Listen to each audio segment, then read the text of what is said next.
Ing, saan ka dumaan? At ano na naman ang nakakain mo? Ano na naman ang nakuha mo sa kusina? Huwag mo na akong lambi-lambingin. Ayoko ng effects ng mga ganyan na naglalambing ka, umi-eme-eme ka sa akin. Araw-araw pag pumapasyal ka dito, gusto mo na sesermonan ka eh. Sige, magpaliwanag ka sa akin, pipilitin kong maintindihan ko.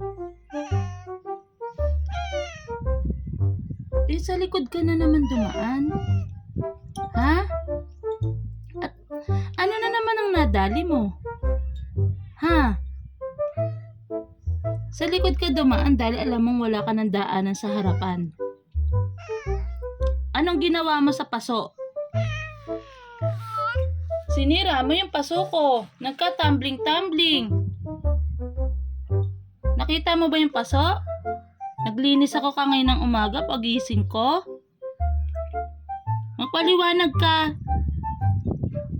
Huwag kang mag-make face.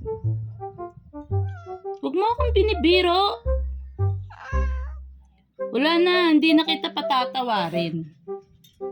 Sobra na ako nagtatampo sa'yo, Mingming. Sumasama ang loob ko sa'yo. Araw-araw na lang. Ganyan ka. Tumingin ka dito. Sa akin.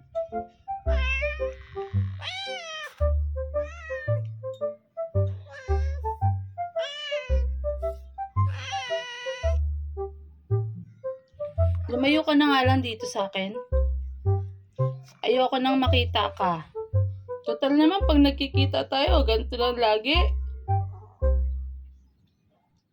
Gusto mo lagi nasisermonan ka? Siguro kinuha mo na naman yung pagkain ng mga isda ko. Ano, magpaliwanag ka sa akin. Mingming, saan ka ba nang galing? Sige, linisin mo yung mga ebidensya.